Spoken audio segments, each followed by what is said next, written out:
Magandang araw sa inyong lahat mga kaibigan. Welcome back sa Hamog Daily. At ngayong araw may pakikita ako sa inyong bagong campsite tsaka resort dito malapit lang sa lugar ko. At matagal na siyang resort kaya lang yung campsite niya ang bago. So i-share ko sa inyo kung anong meron doon sa campsite at doon sa resort na first class yung tubig. Ang sarap paliguan dahil galing bundok yung tubig doon. Kaya dapat makita nyo to. Tara, samahan nyo. Shoutout muna, shoutout! Hey!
Nandito na tayo ngayon sa Barangay Setilig at nandito yung isang parisan dito. Kain muna tayo dahil hindi pa ako nag-aalmusal eh.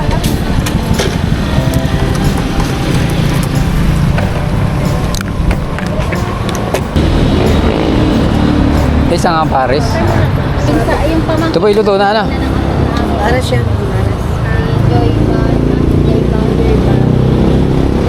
Yang mga punta ba? Sa amin siguro. Ina, ako'y apat lahong nga akin. Ako kayo 200 binigay ko. Ikaw pa na, nagdagdag. Wala, ayoko ng ganito. Inilagyan. Hindi, joke lang.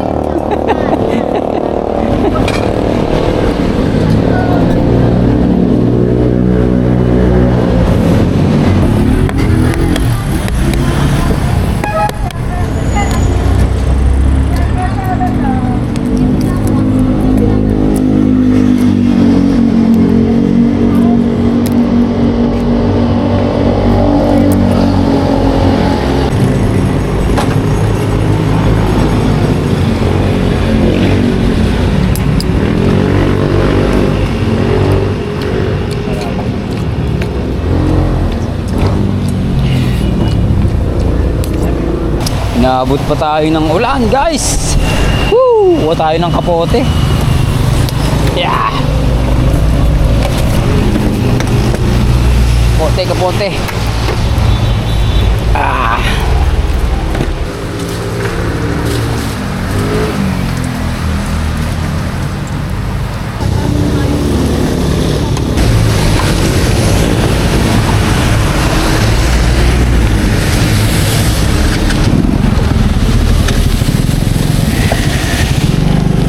Balik tayo sa kalsada mga kaibigan. Ito na.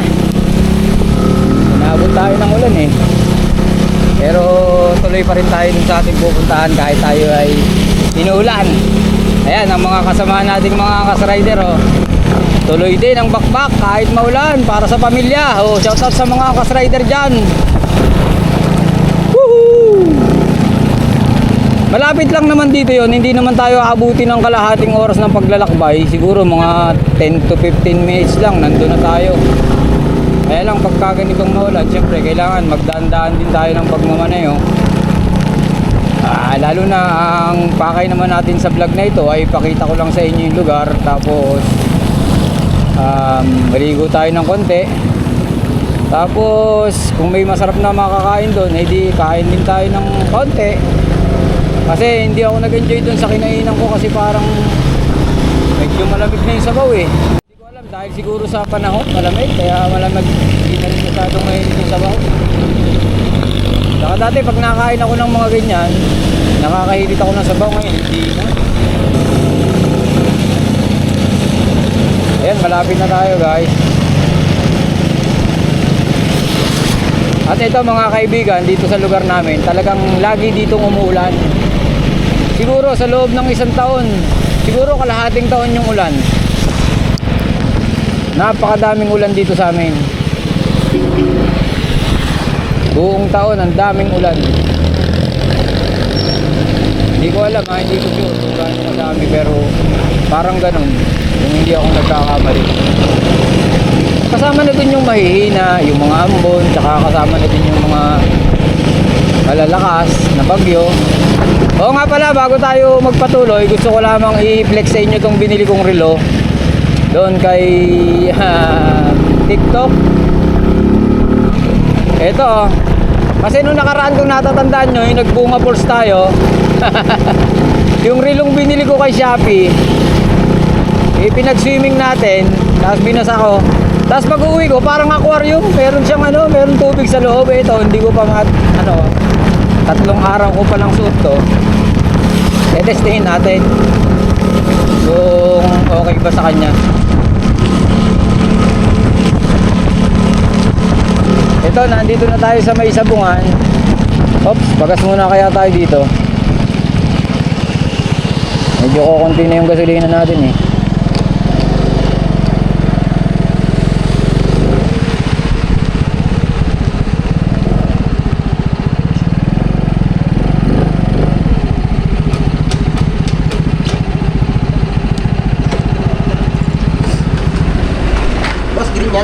Ge. Hindi ripihikan kahit ano. Na-under pareho eh. Na-under sa green, na-under sa red. Ay wag yan, patay tayo dyan. Makikipon na brother. Makikipultan ko. Patay tayo dyan pag crudo nilagay mo, hindi naman yung truck.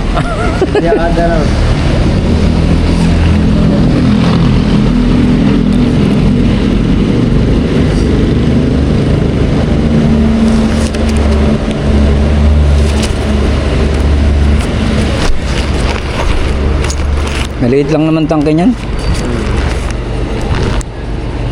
Okay na yan brother, naawas yan pag tinatakpan. Yan, sakto-sakto lang. Magkano?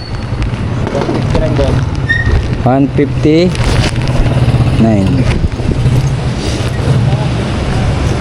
Oh brother, okay na yan. Salamat. Thank you.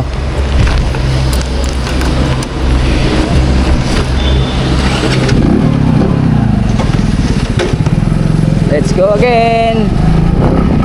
Ayan, medyo humina na yung ulan. At babakbak na ulit tayo ng paparon. At kung pupunta nga pala kayo dito, mga kaibigan ko, mas maganda kung may araw, hindi yung ganitong tagulan. Kasi pag ganitong tagulan, baka food trip ang mangyayari sa inyo. Tsaka kung pupunta kayo, abangan nyo itong ituturo kong kanto kasi wala siyang nakalagay doon na pangalan ng resort. O wala, kasi baka maligaw kayo, mapadiretso kayo, malayo ang inyong mapuntahan.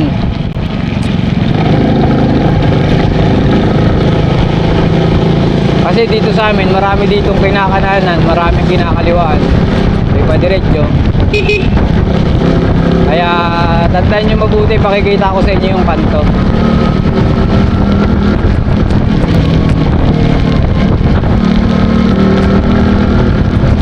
Ayos, full tank na ulit pala tayo. Kita nyo naman mga kaibigan. 150 plus lang yung ating ginasolina, full tank na. Dahil napakaliit ng tangke nito. Sa bagay may laman pa naman, halos 1/4 pa yung sa gauge natin dito. Pinapagasolinahan ko na. Pero 150, wala pa, halos 159 daw eh, sabi nung ano. Eh magkano isang litro ngayon? So wala pang 3 litro yung sinalin.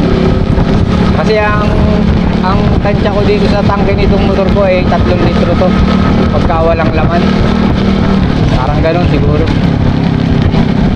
Kaya hindi ako sumasali ng 3 litro. Kaya kung 70 ang isang litro sa gasolinahan, so hindi tayo aabot ng 200 pesos kung may laman pa.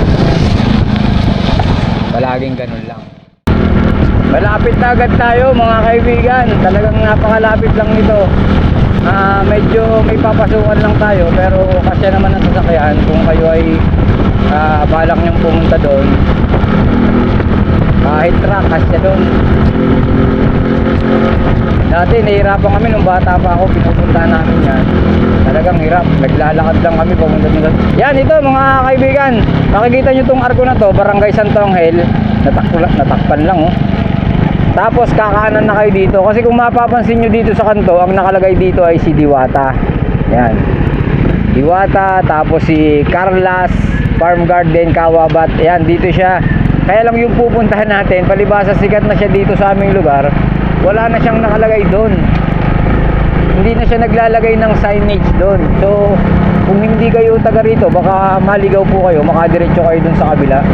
Kaya sana matandaan nyo itong pinasukan natin na ito, para hindi po kayo dumiretso doon sa Nagkarlan tsaka doon sa Liliw hanggang Maihay, Santa Cruz ang punta nyo. Mapapalayo kayo. Dito lang po ito sa bayan ng San Pablo. Pagka hindi na po kayo nasa San Pablo, ay ibig sabihin lampas na po kayo. At dito nag-umpisa to nung bata pa akong maliit. Parang inabot ko pa yata ng 5 pesos o 10 pesos ang entrance fee dito. Bata pa kasi ako nun. Talagang ano pa nun, napakamura pa ng mga bilihin nun. Yan, nilalakad lang namin to mga kaibigan. Pero ngayon, wala na yata naglalakad dito kasi may paradahan naman na ng tricycle doon sa kanto. Dumami na rin yung mga may sasakyan. So, hindi na mahirap yung buhay ngayon sa palagay ko. Kagaya ko dati, nilalakad ko lang to. Ngayon, meron na tayong service na motor. Dahil inuhulugan lang natin to si Imo. Kasi itong si Imo guys, napakamura lang ng hulog ko dito. Baka gusto nyong kumuha din ito si Imo. Ito ay 1,900 lamang po ang hulog ko nito isang buwan. Opo. Wala pa po itong 70 pesos isang araw. Kaya po sulit po ito si Imo dahil ito po ay service ko. Unang-una pang araw-araw ko po, pang punta-punta ko sa trabaho. Tapos paghatid-hatid ko sa mga anak ko. At idinagdag ko na rin po ito yung pagbablog. Kasama ko rin ito si Imo. Maraming bagay sa mga gawain. Kasama ko si Imo. Kaya ngayon po kasama po natin si Imo. Pupuntahan natin nga yung isang campsite dito sa lugar namin. At siya po ay resort campsite. Pwede kayong maligo maghapon, pwede kayong mag-camping overnight, pwede ring daytime. Meron ding mga cottages doon, meron ding may kwarto. Pagdating naman sa pagkain, mas maganda magdala na lang kayo kasi wala po masyadong bilihan na doon. Pero may sari-sari store po doon. I'm sure meron kayong mabibiling mga drinks pagdating doon sa loob mismo. At ito yan, yung pag-ahon na to, malapit na tayo. Kakaliwa lang tayo doon sa bandang dulo. At yara, doon agad tayo. Ayan ito yung bagong resort, yung Diwata Nature Resort. Loobin, makapasok tayo dyan isang araw. Kaya lang pang mayaman kasi yan alam nyo naman yung lakad natin, pang ano lang tayo, pang mga budget meal. Kagaya nito, budget meal vlog lang tong ginagawa natin eh. Kita mo, pagkain natin, pares lang. Oh, kita mo, tapos dito, entrance fee, hindi ko na alam kung magkano. Tagal-tagal na ba? Bagong bakod dito, ano mo puti ah. Bagong karsada din oh. Parang tagal-tagal na rin ako hindi nakapasok dito. Oh, ito na guys. Oh, malapit na tayo. Ayan na. Ito na, pagdating nitong lubak-lubak na to. Ayan o. Off-road na to. Off-road. Yan, off-road. Yan, tagal na to ha, hindi pa to napapaayos. Off-road na tayo. Tandaan lang tayo pagdating dito kasi maputik eh, maulan eh. Baka tayo eh pag-slide, mahirap na. Yan. May bago din dito nga sa atin. Tayo ng equipment na ginagawa dito ah. May bago din dito. Ano to? Apartment? Parang hindi ah. Uy, bulas dito. Tandaan lang tayo. Uy, ayos. Lampasan natin yung kaunting off-road dun.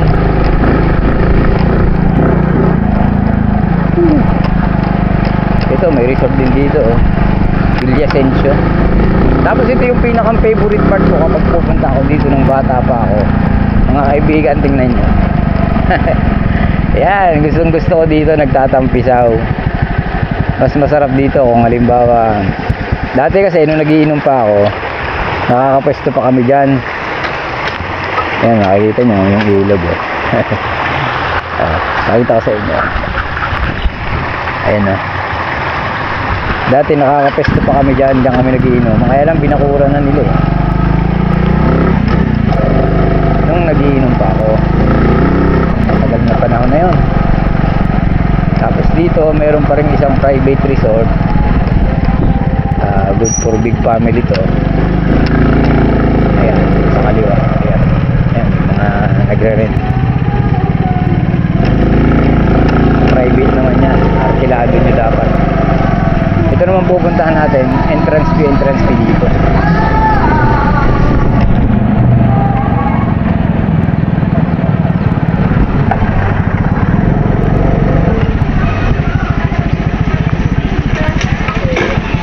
Ba't magkano entrance fee?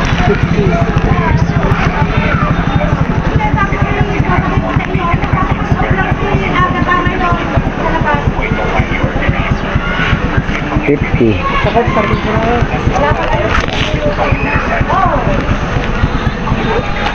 Sakot?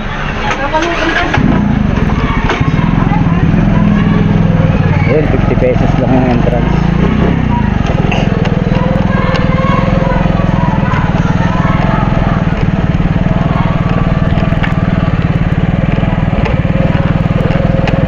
Tapos dito tayo magpa-parking.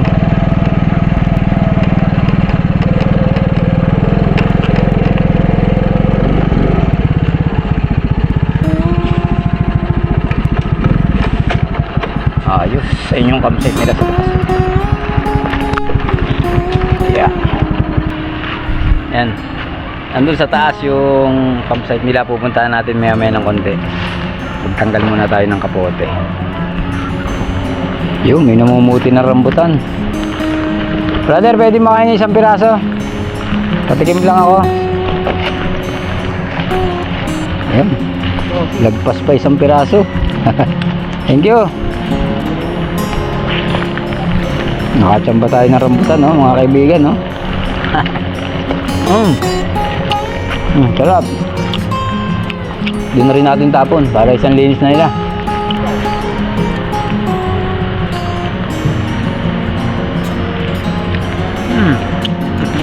Sarap.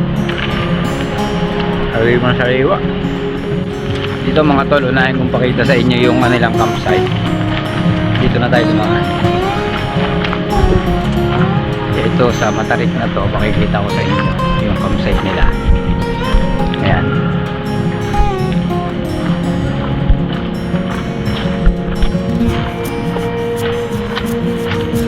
Ayan po. Ayan.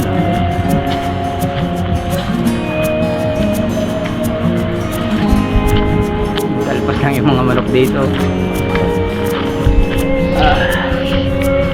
Alpas ang manok.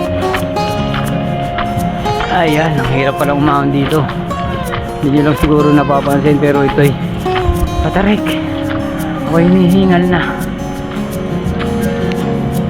Ito po mga kaibigan, Boying Resort and Campsite. Picture natin. Tara, napicturean ko na. Diretso na tayo paakyat. Pakita ko sa inyo yung campsite nila. Ganda oh. Bagong tabas din yung damo nila, malinis. Oh, may mga tao.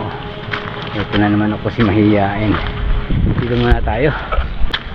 Ito na yung pinakang campsite nila. Ito. Ayan, pasukin natin. Ayan. Meron sila ditong mga bench. Ang ganda. Oh, ha? Siguro kahit saan lang kayo dyan, pwede kayo dyan mag tent. Oh, tapos meron pa silang kubo dito oh. Ayun, isa, dalawa. Daming kubo, ilan? Isa, dalawa, tatlo, apat, lima. Yan, tapos to may uphill dito. Pataas yan mga kaibigan. Napakalawak din pala. Tapos meron pang packet ulit dun oh. Mahingal. Tapos bawat sarap nga dito oh. Kung magkubo ka dito oh, kahit hindi ka na mag-tent, pwede ka dito oh. Tapos pwede palang ipasok yung motor dito. Tali, okay lang. At least mapakita ko sa inyo ng maayos. May toilet ulit dito. Silipin natin yung toilet. At may lababo pa. May toilet. Oba, quality. Kaya lang sinara nila, hindi natin pala masisilip. Siguro pag may guest lang. Tapos pag dito ako sa lababo, overlooking, pinatay niya yung mga damo dun. Ayan, ito po guys yung, ito po mga kaibigan yung kanilang campsite, Boying Campsite and Resort, diba? Kung pupunta kayo dito ay ganda. Yaw, taas nga tayo dito kung ano meron dito sa ibabaw na to. Medyo uphill kasi. Yeah.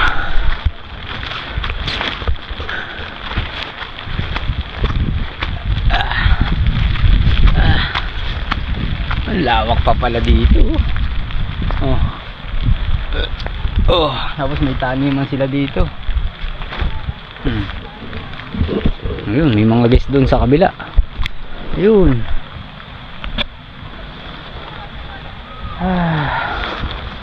Parang di ko sila nakitang dumaan.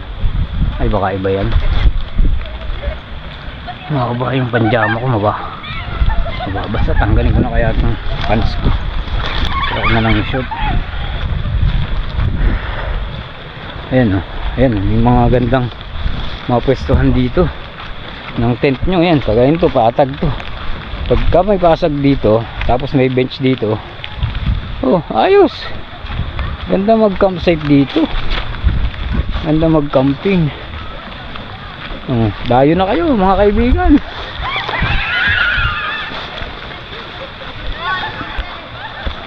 Baba na tayo, pero dito tayo dadaan sa hagdan. Kanina dito tayo dumaan sa daanan ng mga sasakyan. Doon ako naglakad.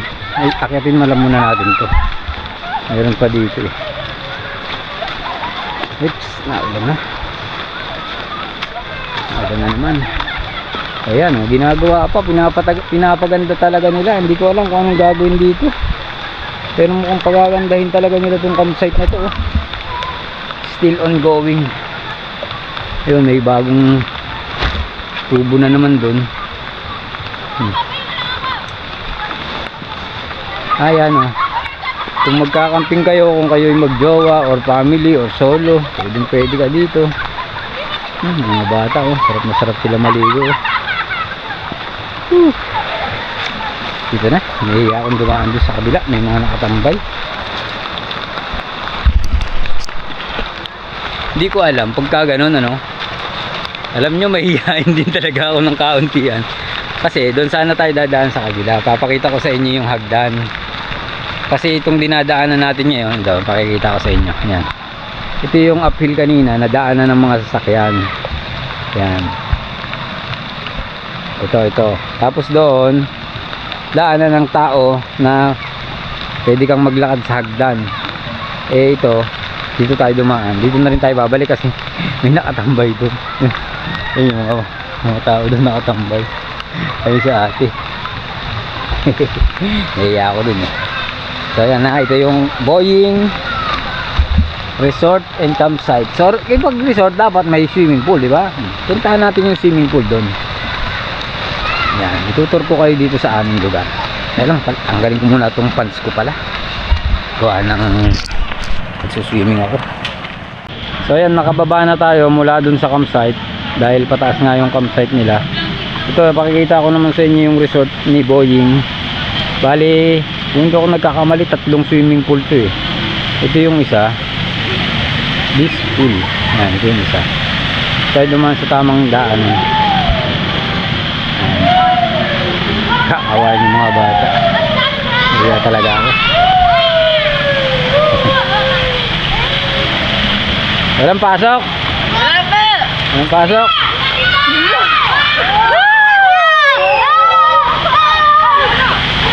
Yan, ang ganda dito. Ang dami mga bata. Shout out sa mga kabarangay ko dyan. Barangay San Lucas Uno. Yun, shout out daw sa mga San Lucas. Ikaw, saan kang barangay? Pare-press lang po, please. Sa Bliss kayo? Ayun, shout out sa mga taga Bliss. Mga batang Boying. Oh, sino yun? Jawa mo? Sige. 1, 2, 3, go! Shout out kay Arlene Vidal! Taga San Lucas Uno! Arlene Vidal! Ayan, shout out na sa'yo. Salamat sa inyo mga ineng. Kami kuya! Let's go, Team Mambo! Okay, recording na yan. 1, 2, 3, go!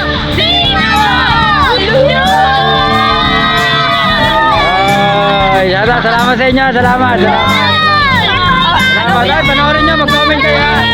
Bye-bye. Bye-bye. Naman kami yung nasa boy. Oo, sabihin nyo. Cesar, may picture namin nito. Oo, sabihin nyo. Pero inayin mo yung ano. Oo, ikaw din. Nakita mo kami sa boy. Okay, kayo daw.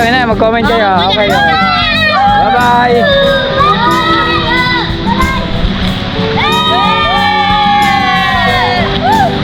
Tayo dumaan sa kabila. Ayan o, nakakita tayo mga boss dito. Hello mga boss!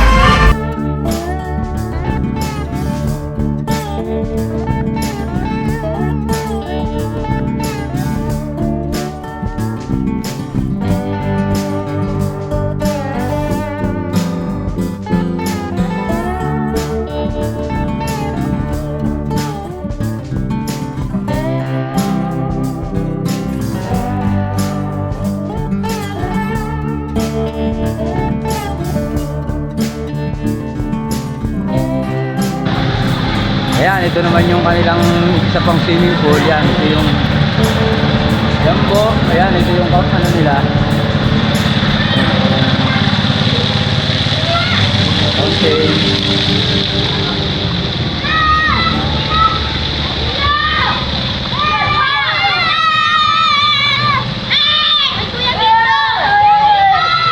Ito yung malalim nila.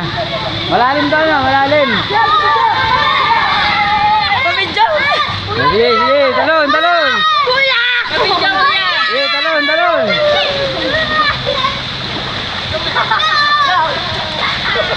Ayaw mo ba? Walang.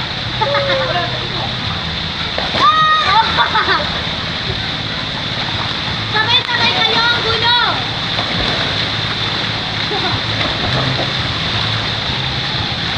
Ang galing lumangoy noon.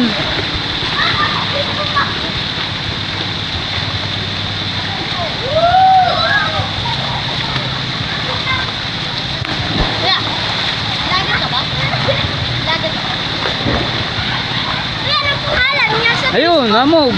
Amog. Ba't ganun ka? Ayos na. Ayos pa, ayos pa. Dapat din tayo.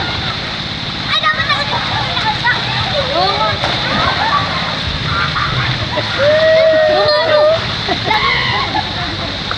Dito naman sa kabila. Ito naman yung maliit na swimming pool nila. Bye-bye. Oh, sesend ko sa inyo, sesend ko. Ito naman ay pambatang malilinggit. Ayan, 3.5 feet lang to. Meron din dito unlimited tulo. Oh. Tingnan nyo dito mga kaibigan, sa bandang sulok ng kanilang lababo. Ayan. Unlimited yung tubig dito. Galing bundok po yan. Unlimited. Oh, wala na yung patayan. Makikita nyo, walang patayan yan. At dito sa banda rito, mag-over the bakod kayo, may mga isda sila dyan. Ayan oh. Yung parang mga tilapia na parang kulay orange. Tapos dito may mga white. Yan oh, gaganda. Sana nakikita nyo sa camera. Siyempre, hindi natin palalampasin ng pagkakataon. Maliligo din tayo dyan. Yan na. Hindi natin palalampasin yan. Maliligo tayo.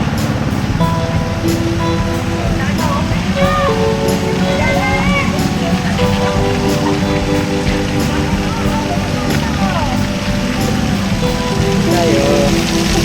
Lapat ko. Yeah. Hello.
Dito naman tayo sa Pambata.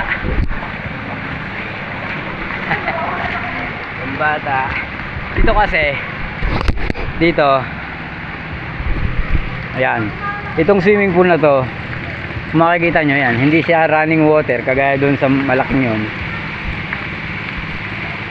Doon sa malaki ay running water siya. Tuloy-tuloy ang tubig niyan, galing sa bundok yan, tuloy-tuloy. Ayan, awas lang siya ng awas. Tapon lang ng tapon doon.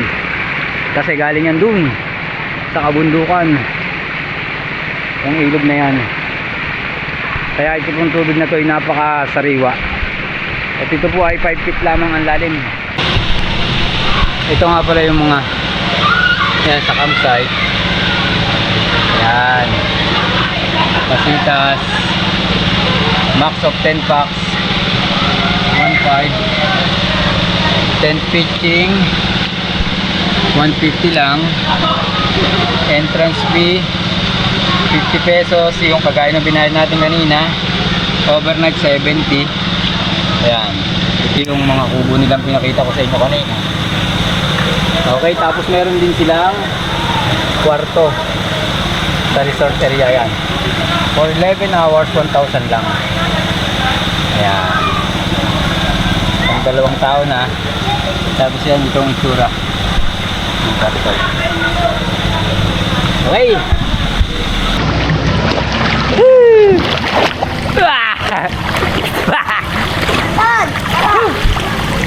Sarap. Sarap dito pagka barkadahan kayo. Pero ngayon masarap pa rin, kita nyo naman kahit taglamig na.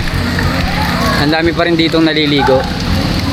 Kahit bagyuhang katatapos lang. Tapos kanina kita nyo naman umuulan pa. Pero yan oh. Ang dami pa rin naliligo dito. And kanina yung mga taga San Lucas.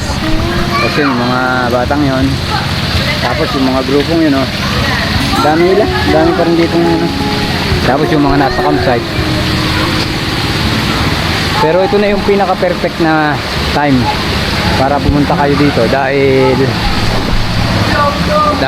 kagaya ko nga ayoko nung hindi naman ayoko nung crowded talaga. Kumbaga mas prepared ko yung mas gusto ko yung madalang yung tao, mas nag-i-enjoy ako. At kung makikita nyo pa nga dyan ay may mga solo camping tayo. Ayun talaga yung mas na-enjoy kong moment, yung mga solo camping natin dati. Nandyan din sa channel natin yon. Kung gusto nyo panoorin, nandyan lang, libre lang po yun. At yan dito may sari-sari store sila. Lagi kong in-order ay kape. Ay sorry po, muntik naman.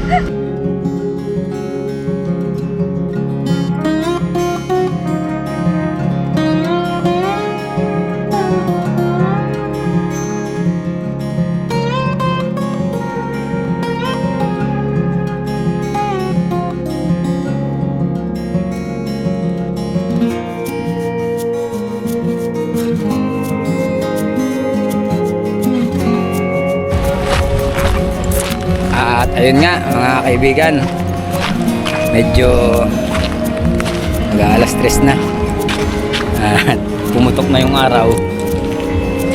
Kailangan na nating umalis dahil may lakad pa tayo ng kaunti yan.